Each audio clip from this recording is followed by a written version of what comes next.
개봉도하신 말씀 누가복음 24장 44절에서 48절 말씀 중심에서 말씀하시는 하나님이라는 제목으로 함께 말씀을 통해 은혜 나누기를 원합니다. 본문의 말씀은 예수님께서 부활하셔서 그래서 예루살렘을 떠나 엠마오로 가는 두 명의 제자를 만나 주시면서 그들에게 기록된 말씀을 쭉 해석해 주고 일러주시면서 그들로 하여금 말씀을 들음으로 깨닫게 되고 다시 예루살렘으로 돌아가 부활의 신앙을 갖게 되는 그런 배경을 하고 있습니다. 하나님의 말씀을 세 가지로 구분하죠. 계시된 말씀, 기록된 말씀, 선포되는 말씀. 그렇습니다. 계시된 말씀은 구약시대, 즉 신약시대, 사도 요한까지 계시시대다 이렇게 말합니다. 그래서 사도 요한계시록 기록됨으로 인해서 이제 계시 종결시대가 되었다. 하나님이 직접 계시하시지 않고 계시하신 말씀을 통해서 지금 적용해 가시고 더 이상 계시가 더 필요한 것이 아니다. 그것으로 충족하다. 그래서 그것이 기록되어서 기록된 말씀, 성경, 그 성경은 충족성이 있다. 그렇게 말합니다. 명료하기도 하면서. 그래서 누구든지 그 성경을 읽고 배우고 하면은 명료하게 하나님의 뜻을 깨달아갈 수가 있고, 그리고 우리가 구원받는 원리에 대해서 또 구원받은 자는 성도가 살아가는 모든 삶의 원리에 대해서 모든 것이 충족하게 계시되어 있다라고 그렇게 보고 있습니다. 그래서 더 이상 요한계시록 이후에 더 이상 하나님의 계시가 우리에게 필요하지 않고 사도행전 이후에 사도 성령의 역사가 지금도 이루어지고 있지만 사도행전을 더 이상 쓸 이유가 없을 정도로 그만큼 오늘도 현실적으로 역사되고 있습니다만은 계시된 말씀이 있고 우리는 또한 기록된 말씀, 계시된 말씀이 기록되었죠. 기록된 말씀을 가지고 있고 기록된 말씀을 가지고 우리가 복음을 전하고 전도하고 선교하고 또 설교를 하게 되죠. 선포되는 말씀이다 이렇게 말합니다. 그래서 우리는 이러한 하나님의 말씀, 계시된 말씀뿐만 아니라 기록된 말씀도 그리고 선포되는 말씀, 그것을 우리는 하나님의 말씀으로 받고 그 말씀을 따라서 우리가 하나님을 믿어갈 수 있어야 할 것입니다. 그 말씀은 살아있는 말씀이죠. 왜 그렇습니까? 말씀의 주인이신 하나님이 여전히 지금도 살아계십니다. 어떤 사람은 시퍼렇게 살아계시다, 시뻘겋게 살아계시다 그러는데 생생하게 살아계신 하나님, 여전히 동일하시고 여전히 영존하시는 우리 하나님, 그 말씀은 시건치 아니하시고 후회가 없으시고 번복하지 아니하시고 말씀하신 바를 언젠가는 반드시 이루어 줍니다. 이루어지지 않으면 죽은 말씀이에요. 그러나 살아있는 말씀은 이루어지게 되어져 있다는 것이죠. 하나님이 살아계시기 때문에 하나님이 친히 그것을 이루어내십니다. 성취하십니다. 그래서 살아있는 말씀이다. 그래서 저도 설교를 하지만 또 말씀을 듣는 자 입장에서 바라본다 할지라도 말씀이 선포되는 것을 우리는 하나님의 말씀으로 지금도 살아있는 말씀으로 우리에게 선포해 주고 계시다. 그런 마음을 가지고 말씀 앞에 설 수 있어야 할 것입니다. 본문으로 돌아와서 말씀하시는 하나님은 그 말씀은 어떤 말씀일까? 깨달아야 될 말씀임을 말씀합니다. 44절에 또 이르시되 곧 모세의 율법과 선지자의 글과 시편의 나를 가리켜 기록된 모든 것이 이루어져야 하리라 한 말이 이것이라 하시고, 부활을 제대로 인식하지 못하고 있는 그 두 제자에게 주님이 난데 나타나가지고 그들에게 모세의 율법과 선지자의 글과 시편, 이거는 우리 한마디로 구약 성경입니다. 구약 성경에 나를 가리켜 기록된 모든 것이 이루어져야 하리라 한 말이 이것이라 라고 하며 그들이 구약의 모든 말씀은 예수님에게로 기결되고 종결됩니다. 예수님을 알려내기 위해서 구약의 여러 제도와 의식과 모든 것들이 있는 겁니다. 예수님 없이 제사를 이야기할 수 없고 예수님 없이 절기를 이야기할 수 없고 예수님 없이 어떤 걸 이야기할 수 없습니다. 그러므로 예수님을 알려주시는 모든 구약의 성경인데 그 모든 예수님을 위한 말씀들이 이제는 이루어져야 하리라고 말씀하시며 이렇게 죽으심과 부활도 그 말씀대로 이루어졌다라고 하는 것을 이 두 명의 제자에게 예수님이 그렇게 깨우쳐 주시고자 하시는 말씀 말씀입니다. 말씀은 들어야 하고 들어야 말씀을 우리는 알아야 하고 말씀을 듣고 알게 되었으면 그 말씀을 우리는 믿어야 합니다. 그 말씀을 믿으라고 주셨어요. 그 믿음은 다르게 보면 행동적으로 함께 포괄적으로 이야기해 주는데 믿는 사람은 행동하게 되어져 있습니다. 그러므로 행함이 있는 믿음으로 말씀을 우리는 믿고 살아가야 되죠. 신명기 6장 4절에서도 샤마 이스라엘, 이스라엘아 들으라 이렇게 말씀하죠. 단순히 귀로 듣는 것이 아니라 들은 말씀을 이렇게 순종해라. 행하라고 그렇게 이스라엘아 들으라 샤마 이스라엘 이렇게 말하고 있습니다. 들음으로 알게 되고 깨닫게 되고 깨달은 말씀은 우리가 늘 이해하는 그대로 순종을 할 수 있어야 되죠. 그래서 말씀이 선포됐을 때 말씀을 깨달아야 돼요. 그래 깨달아야 할 말씀이라는 것이죠. 못 깨달으면은 아무런 소용이 없어요. 열매가 없어요. 그래서 우리가 하나님 주시는 말씀 내가 오늘도 잘 깨닫게 해 주시옵소서. 깨달을 마음을 주시옵소서. 그 마음이 다르게 보면 옥토밭이 되게 해달라 이 말입니다. 우리 마음을 그렇습니다. 마태복음 13장 23절에 주님의 씨 뿌리는 비유밭의 이야기 나오죠.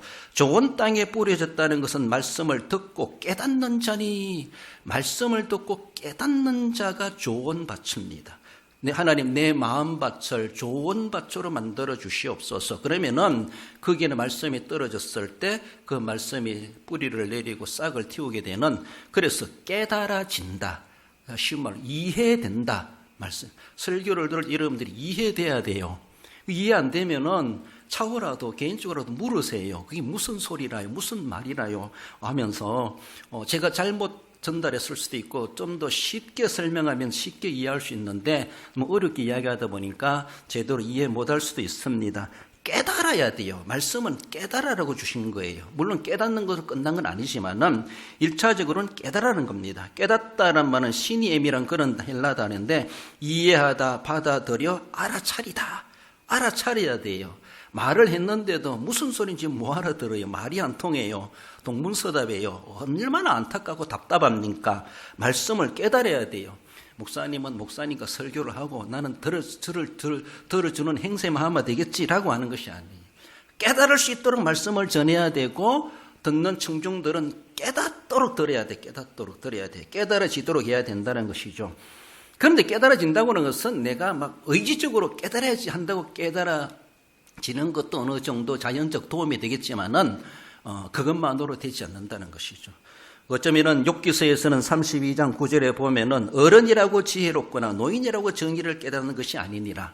오래 살았다라고 해서 많은 경험을 했다고 해서 하나님의 말씀을 그렇게 쉽게 이해되어지거나 쉽게 깨달아질 수 있는 것이 아니라는 것이죠. 인생을 가지고 자신의 어떤 깨달음의 능력, 이해 능력을 말할 수 없다는 겁니다. 그럼 어떻게 해야 됩니까? 신명기 29장 4절에 보면 그러나 깨닫는 마음과 보는 눈과 듣는 귀는 오늘 여호와께서 너에게 주지 아니하셨느니라. 하나님이 안 주시면은 노인이라도 학식자라도 무슨 소리인지 못 알아듣는다는 거예요. 죄송해요. 학교도 한 번도 안 가고 일자 무시하다 할지라도 하나님이 그 말씀을 들었을 때 너희에게 깨닫는 마음과 보는 눈과 듣는 귀를 주시면은 무슨 소리인지 알아듣는다는 거예요. 세상 소리는 아니라 할지라도 세상만큼 다른 만큼 지식이 없고 학력이 없다 할지라도 그래요. 그러니까 믿음은 세상의 배경이 그렇게 꼭 필요한 건 아니에요. 그것도 도움이 되고 하나님의 나라에 쓰시기도 하시죠. 베드로는 베드로도 쓰시고 사도 바울은 사도 바울도 하나님 쓰시는 것처럼 배운 자는 배운 데 작게 쓰고 또 그만큼 안 되는 분대로 하나님은 쓰십니다. 아무튼 누구에게나 성령이 역사하실 때에 그 사람이 가지고 있는 배경도 사용하시지만은 그 이상의 초월적으로도 우리 하나님은 그렇게 쓰실 수가 있고 우리를 그렇게 위대하게 사용하시기도 한다라는 겁니다. 그래요. 어느 누구는 못 깨달아도 깨달아지는 사람이 있어요. 왜? 여호와께서 깨닫게 해주시면 깨달아진다는 겁니다. 그만큼 사회적인 배경이 있고 선 지식이 있다라면 무슨 소리인지 알아듣는 것도 인간적인 모습에서는 쉽게 이해될 수 있겠지만은 꼭 그렇지 않다 할지라도 하나님, 그래서 오늘도 내가 말씀 앞에 겸손히 머리 숙입니다. 내게 깨달을 마음을 주시고 오늘 말씀 그저 왔다 그저 가지 말고 그저 깃밥그러운 듣지 말고 내 마음판에 뿌리를 내릴 수 있는 내 마음에 깨달을 마음을 주시옵소서. 옥토바토로 만들어 주시옵소서. 늘 주님 앞에 나올 때마다 말씀에 가란 심령 가지고 말씀을 내가 꼭 정말 한 톨이라도 놓치지 않고 내가 분명하게 내 마음에 심어야지. 깨닫지 못한다는 것은요, 새가 와서 쫓아간다는 겁니다. 못 깨닫는 것. 나뒹구는 낱나락은 나락들은 그런 씨앗들은 새가 다 물어간다는 것이죠.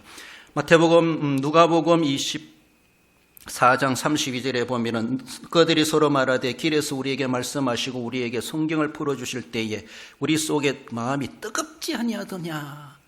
예수님이 설교하니까 뜨거웠을까? 물론 그럴 수도 있겠죠. 그러나 누구든지 예수님도 구약의 말씀을 가지고 말씀 설교하신 거예요.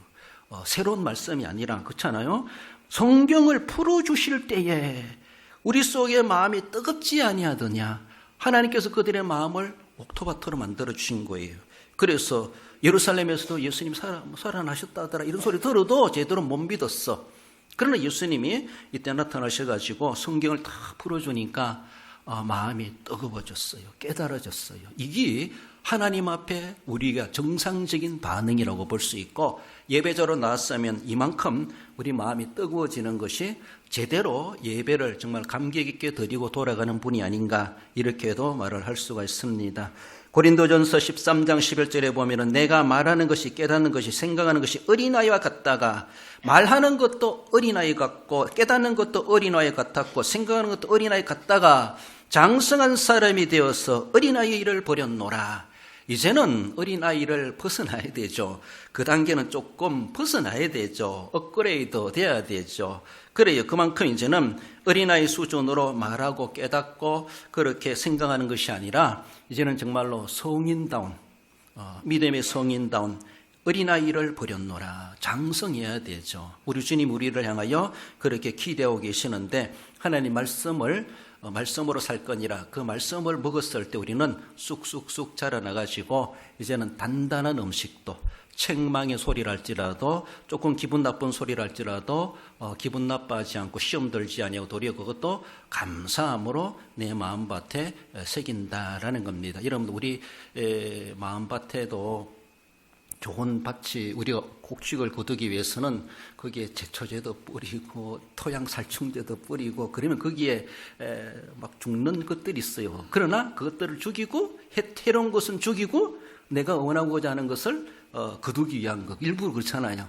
그러니까 잡초가 무슨 죄가 있습니까? 제초제를 싹 쳐가지고 제초제 다 죽여버리고 그걸 죽여야만이 곡식이 사니까.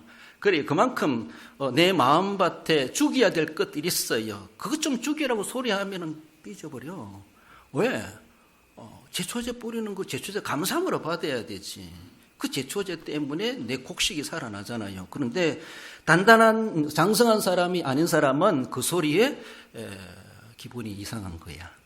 그러니까 감정 상하고 여러 가지 부정적으로 반응을 보이는 것은 아직도 어린아이 수준이구나. 스스로 그것을 증명한 것은 다를 바가 없습니다. 그래도 우리 이 정도 되면 이제는 어린아이의 모든 것을 벗어버리는 깨달아져야 돼. 깨닫는 사람은 어떤 말씀이라도 씹어삼키는 것처럼 깨달아고 그 말씀을 통해서 깨달아졌을 때 내게 유익이 되지만은 그것을 거부하면은 결국은 자초더미가 되어버릴 수밖에 없습니다. 우리 마음이.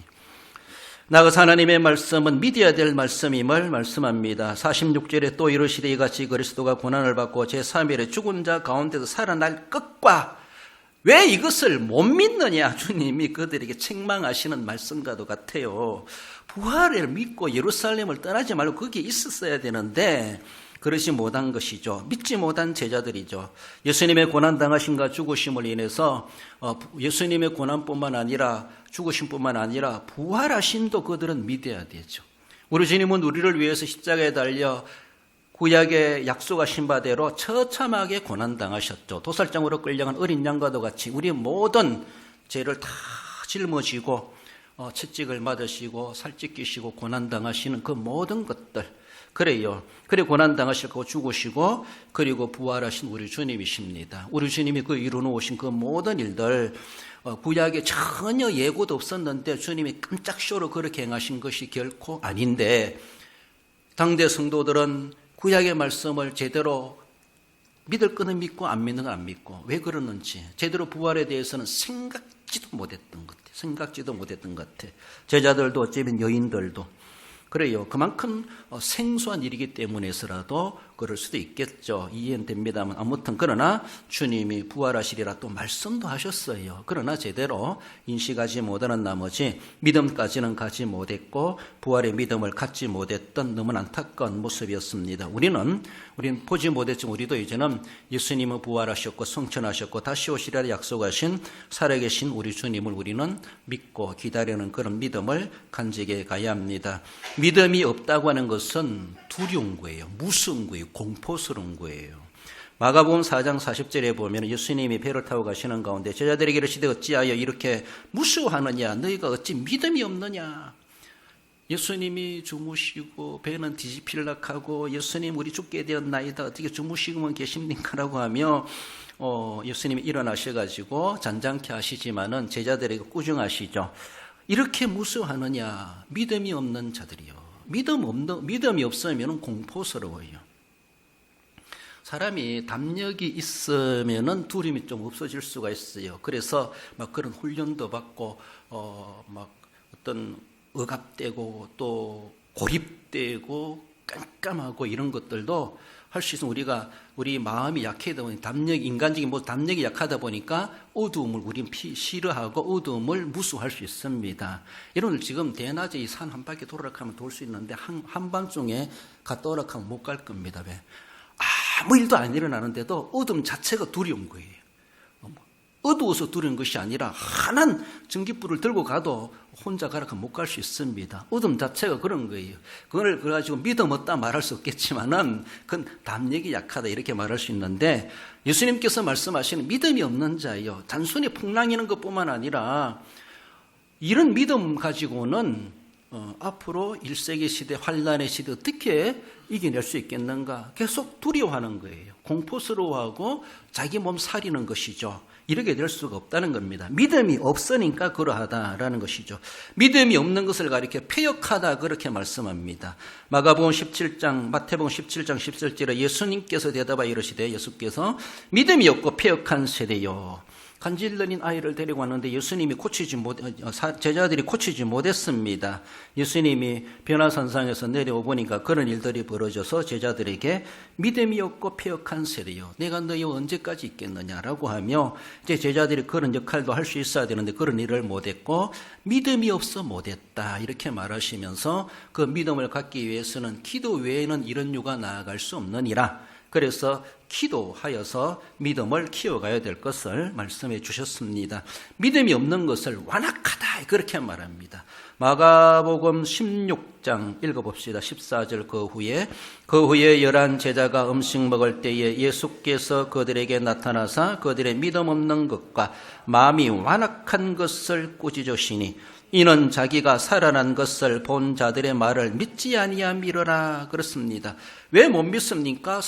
본 사람들이 정인들이 예수님 부활하셨다고 말해줘도 믿음이 없어요. 그 마음이 완악해요. 마음이 완악하다는 것은 딱딱하다는 겁니다. 밭처럼 길가밭처럼 찔러도 안 들어가요. 무슨 말을 해도 안 먹혀요.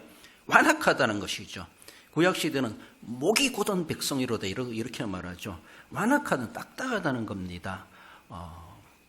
그러니까 완악한 것을 꾸짖으시니 우리 마음이 제대로 준비되지 못하니까 부활의 메시지가 선포돼도 못 믿었습니다. 그것을 주님은 책망하시는 것이죠. 그래요.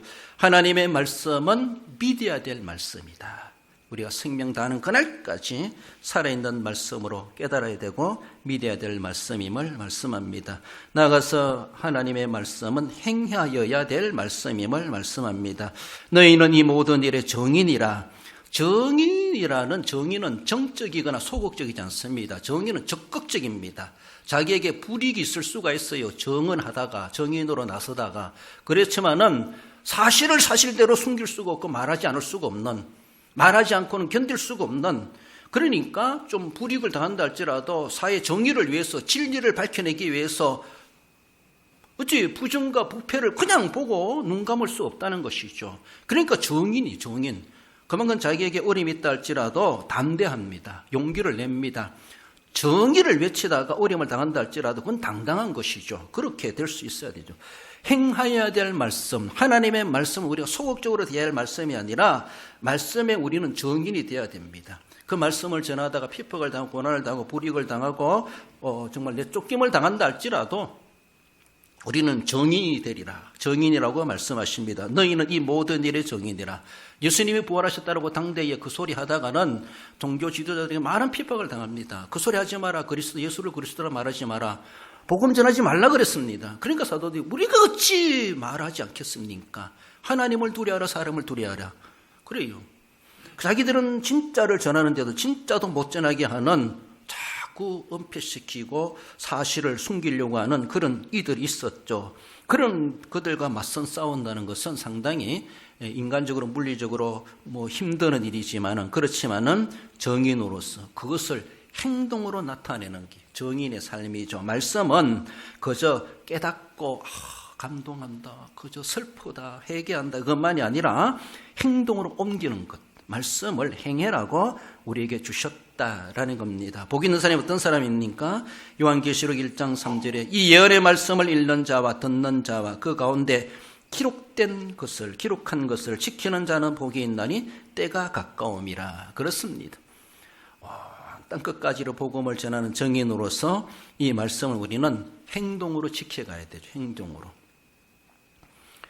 우리 야고보서 2장 17절 18절 읽어봅시다. 이와 같이 행함이 없는 믿음은 그 자체가 죽은 것이라. 어떤 사람은 말하기를 너는 믿음이 있고 나는 행함이 있으니 행함이 없는 내 믿음을 내게 보이라. 나는 행함으로 내 믿음을 내게 보이리라 하리라. 그렇습니다. 나도 믿고 있습니다. 그러면서 행동은 안 해. 그런 믿음, 무슨 믿음이냐는 것이. 그러나 본문에서 야고보 사도는 나는 행함으로 내 믿음을 보여주겠다라고 하면서 행동 있는 믿음을 강조하고 있습니다. 하나님의 말씀은 그저 지적으로 아는 것만이 아니라 가슴으로 깨닫고 슬퍼하고 기뻐하고 감동하는 것뿐만 아니라 감동된 대로를 행동으로 하는 것. 이것까지 지정의 전인적인 그런 말씀을 우리가 받고 말씀대로 그래 살아가야 될 것을 하나님의 살아계신 말씀이고 그렇게 해야 될 것을 우리에게 말씀해 주십니다. 결론적으로 읽어봅시다. 늘 말씀하시는 하나님의 말씀을 듣고 깨닫기를 사모하며 성령님의 도우심으로 말씀을 믿고 행하여 진정한 믿음의 사람으로 복되고 말씀의 복을 끼치는 성도가 됩니다. 그렇습니다. 내가 먼저 말씀을 듣고 깨닫기를 사모하고 말씀의 은혜 충만하게 받아서 그 복을 누려가시고 다른 사람들에게도 말씀을 통해서 영혼 구원하고 복을 받을 수 있도록 귀한 영향력을 끼쳐 살아가시는 우리 모든 성도 여러분들 되시기를 주님의 이름으로 축원드립니다.